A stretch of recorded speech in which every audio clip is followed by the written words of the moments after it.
Nunca es bueno ser impopular, pero ser impopular pocos meses después de que una amplia mayoría de los votantes te convirtieron en el presidente de la República más joven en la historia reciente del país, probablemente golpearía el ánimo incluso del político con más tolerancia a la frustración.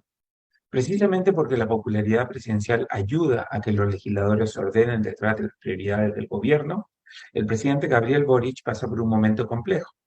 Además de tener que lidiar con la difícil realidad de que su desempeño es tan rechazado como el de su predecesor, a quien Boric amenazó con perseguir legalmente, Boric debe entender, aunque no lo explicite, que las probabilidades de éxito de sus reformas disminuyen ahora que hasta los legisladores oficialistas comienzan a marcar distancia de la moneda.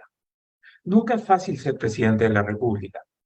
Incluso los políticos experimentados deben aceptar que siempre es más difícil estar en el sillón presidencial que disparar desde la posición de legislador de oposición. Pero los vientos en contra que ha tenido Boric parecen haber causado un daño especialmente notorio en el estado de ánimo del presidente y de su coalición de gobierno.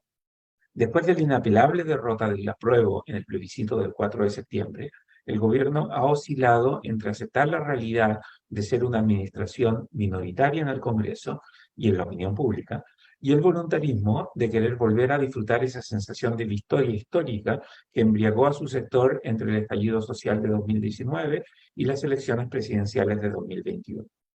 Pero como la realidad siempre se termina imponiendo, el presidente Boric deberá replegar sus fuerzas y centrar su estrategia en intentar lograr un par de victorias importantes.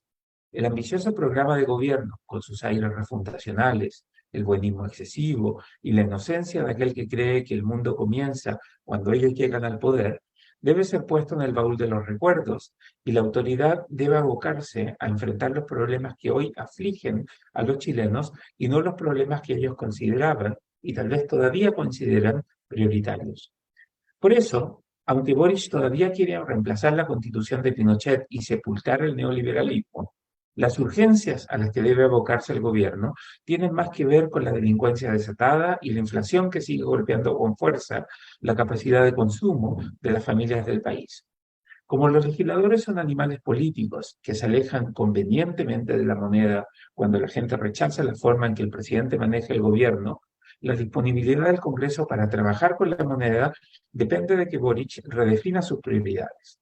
Si la gente tiene fatiga constitucional, los legisladores no se apurarán en alcanzar un acuerdo constitucional esta semana o este mes o incluso antes de fin de año. Por eso, el gobierno pierde el tiempo y energía cuando insiste en que el proceso constituyente debe ser una prioridad. Después de perder 3 años fumando el opio del proceso constituyente, la gente quiere rehabilitarse. Es cierto que hay apoyo para una nueva constitución, pero igual que cuando la remodelación de la casa salió mal, todos saben que hay que hacerlo bien, pero nadie quiere volver a tener la casa llena de maestros por un periodo largo.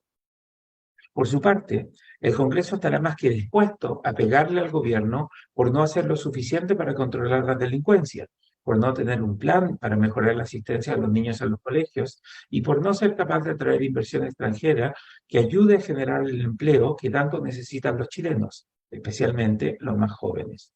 Para empeorar las cosas, si en 2019 el Frente Amplio se sumó a la falacia del no son 30 pesos, son 30 años, el gobierno deberá empezar a preparar el terreno para anunciarle a la gente que el aumento en el precio del transporte público en la capital será bastante mayor a los 30 pesos, mientras que el crecimiento y la creación de empleo no estarán ni cerca de lo que gozamos los chilenos en los 30 años de democracia que tanto demonizó el Frente Amplio.